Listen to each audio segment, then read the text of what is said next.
से कहूँगा कि दो नारे आज लगें।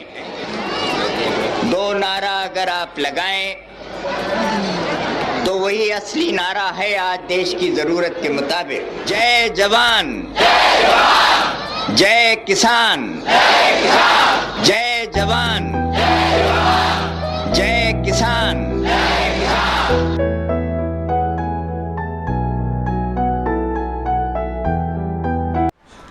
What's up guys, once again welcome back to my YouTube channel. So guys, आज मुझे बड़े दिनों के बाद कॉलेज से छुट्टी मिली है। वैसे तो मिलती है सैटरडे संडे, लेकिन आज एक्स्ट्रा छुट्टी मिली है ये फ्राइडे की। तो ये जो आप हुलिया देख रहे हैं ना, ये कॉलेज के जैसे हुआ है। एक तो कौन समझा ये कॉलेज वालों को कि इतना टाइम कॉलेज नहीं रखते। ऑफलाइन था तभी भी इतना टाइम, अभी ऑनलाइन में तो और दिमाग फोड़ी कर दिया है इन लोग ने। क्या ही बोले इन्हें।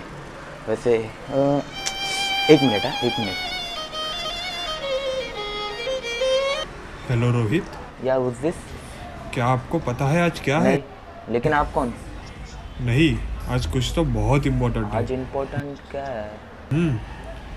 सोचो। आज हाँ, आज 2 अक्टूबर है। आज के दिन विजय और उसकी फैमिली पणजी गई थी और दूसरे दिन रिटर्न अपने घर आई थी। अरे नहीं, आज किस दिन की छुट्टी? अच्छा तो ऐसा बोला ना, आज हमें महात्मा गांधी जयंती की छुट्टी मिली है। लेकिन आप कौन बात कर रहे हैं? उन्होंने क्या किया था? उन्होंने क्या किया था? उन्होंने हमारे लिए लड़े थे, उन्होंने हमें आज़ादी दिलाई, उन्होंने अंग्रेज़ों की वाट लगा दी थी पूरी। लेकिन आप कौन बात कर रहे हैं भाई? गुड। और क्या है आज? और आज क्या ड्राई डे? नहीं तो फिर पता नहीं आज क्या है। लेकिन क्या तुम्हारा बर्थडे है आज? जाके देख रिकॉर्ड में क्या है आज। अरे हेलो, कार्ड दिया? कौन से रिकॉर्ड में देखना है? अरे यहाँ पर पिछले सेम की केटी नहीं निकल रही है। ये कौन केबीसी खेल रहा है मेरे साथ? कार्ड दिया, लेकिन आज है क्या?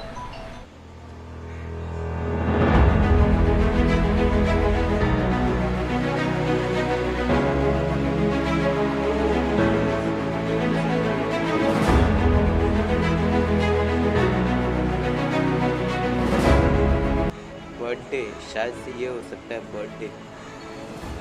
लाल बहादुर शास्त्री।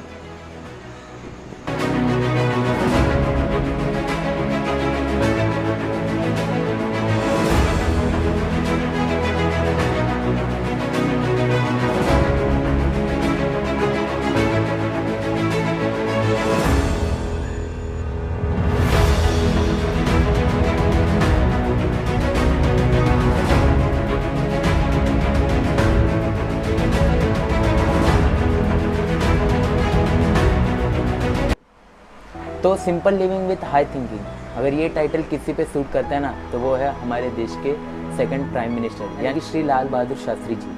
आज 2 अक्टूबर है, यानी कि महात्मा गांधी जयंती, और उसके साथ साथ आज लाल बहादुर शास्त्री जी का जन्मदिन। वैसे तो देश को आज़ाद करने के लिए ना महात्मा गांधी का भी बहुत योगदान है, लेकिन देश को साकार करने में है ना जितने लोगों का योगदान है ना, उनमें से एक है लाल बहादुर शास्त्री जी। तो यार 1964 में जब नेहरू जी की डेथ हुई, यानी कि हमारे फर्स्ट प्राइम मिनिस्टर, तो उसके बाद लाल बहादुर शास्त्री जी को प्राइम मिनिस्टर बनाया गया। और लाल बहादुर शास्त्री जी का जो ड्यूरेशन था वो था 18 मंथ्स, यानी कि 18 मंथ्स वो अपने देश के प्राइम मिनिस्टर रहे। लेकिन एक प्राइम मिनिस्टर तो 4 साल के लिए होता है, तो ये 18 मंथ्स कैसे? सुनिए। तो अगर लाल बहादुर शास्त्री जी के बैकग्राउंड के बारे में बात करें ना, तो वो बहुत ही गरीब फैमिली से बिलोंग करते थे। शास्त्री जी कास्ट सिस्टम को नहीं मानते थे, इसलिए वो अपना सरनेम भी यूज़ नहीं करते थे।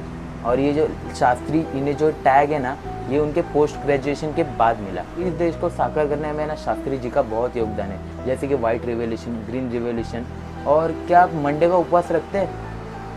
या फिर कोई आपसे कहे कि आपको एक दिन उपवास करना पड़ेगा, तो क्या आप उपवास करोगे? तो जब लाल बहादुर शास्त्री जी नए प्राइम मिनिस्टर बने थे ना, उसके कुछ समय के बाद इंडिया पे क्राइसिस हुआ, और इतना क्राइसिस हुआ ना कि लोगों को सही समय का खाना भी नहीं मिलता था। तो तभी शास्त्री जी ने कहा लोगों से कि अगर हम एक दिन का जो हमारा मील है खाने का, अगर वो मिस करें तो, एंड गेस व्हाट, लोगों ने उनकी बात मानी। And this is the signature of an great prime minister. लोगों ने उनकी बात मानकर मंडे के दिन पे जो है वो उपवास रखा, और तो और लोगों ने उनकी बात मानकर अपने घर में जो खेती बाड़ी है ना वो करना स्टार्ट कर दिया था। लेकिन उन्होंने बहुत काम किए, लेकिन एक डिसीजन जो है ना जो कि लाल बहादुर शास्त्री जी ने लिया था, और वो decision one of the historic decision माना गया है। इंडिया पे क्राइसिस थी ना, तो पाकिस्तान ने ऐसा डिसाइड किया कि इंडिया पे वॉर करेंगे और इंडिया का जो जम्मू एंड कश्मीर है ना उससे कैप्चर कर लेंगे। एंड गेस व्हाट, तब भी पाकिस्तान ने इंडिया पे हमला किया। लाल बहादुर शास्त्री जी को बहुत क्रिटिसाइज करा गया, उनके जो मेंबर्स थे ना उनसे। तभी लाल बहादुर शास्त्री जी ने ऑर्डर दिया था ओपन बॉर्डर, यानी कि घर में घुस के। उस समय ओपन बॉर्डर यानी कि इंडियन आर्मी को लाल बहादुर शास्त्री जी ने ऑर्डर दिया था कि अगर वो इंडिया पे कैप्चर करें ना तो हम उनकी जगह पे जाकर कैप्चर करेंगे। और उस समय हमारी आर्मी इतनी स्ट्रांग नहीं थी जितनी अभी है, ना कि हमारे पास कोई न्यूक्लियर वेपन या फिर न्यूक्लियर बॉम्ब था। फिर भी हमने ये डेयरिंग की और हमने लगभग से पाकिस्तान के जो 750 स्क्वायर माइल पर कैप्चर कर लिया। तभी लाल बहादुर शास्त्री जी कौन है ना ये लोगों को पता चला। जो लोग उन्हें क्रिटिसाइज कर रहे थे ना उन्हीं लोगों ने बाद में उन्हें सल्यूट करते थे उनके इसी डिसीजन पर। और ये जो वॉर है ना ये 22 डेज चला, और इस वॉर को देख के जो बड़े नेशन थे ना उन्होंने ऐसा डिसाइड किया कि वो अब इंडिया और पाकिस्तान के बीच में एक समझौता कराएंगे। तो रशिया मीडिएटर बना इंडिया और पाकिस्तान के बीच का, और एक ट्रीटी साइन हुई इंडिया और पाकिस्तान के बीच ताशकेंट में, जिसे ताशकेंट ट्रीटी भी कहते हैं।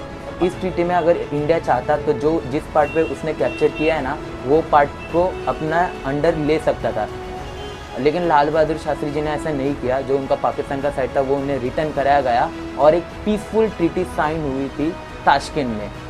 और उसी की ट्रीटी साइन होने के नेक्स्ट डे पर ही लाल बहादुर शास्त्री जी की डेथ हो जाती है। डेथ को कारण दिया गया था हार्ट अटैक का, लेकिन बाद कई सारी कॉन्स्पिरेसी थ्योरी बनी जिनमें ये दावा है कि लाल बहादुर शास्त्री जी जो है ये हार्ट अटैक से नहीं बल्कि इन्हें जहर देके मारा गया था। And remaining is the history. और आज भी नॉर्मल लोगों को पता नहीं कि उनकी डेथ हुई तो हुई कैसे। एक इंसान अपने लाइफ के एंड मोमेंट तक अपने देश के लिए काम करता रहा। कितने ग्रेट लीडर हो गए ना हमारे देश में, और इन्हीं की वजह से हमारा देश बना है। क्या ही बात बोले यार। हेलो, तो पता चला आज क्या है? हाँ, आज शास्त्री जी का भी बर्थडे है। गुड गुड, बहुत अच्छे। हाँ, बहुत कुछ नया सीखने मिला आज। वैसे तो अभी ये जो फ़िलहाल चल रहा है ना मीडिया वगैरह में, इनसे तो अच्छा ही कुछ तो आज देखने और सीखने मिला, कुछ तो पॉजिटिव देखने मिला। वैसे तुम हो कौन? टेंशन मत ले, केटी भी निकल जाएगी। Don't worry.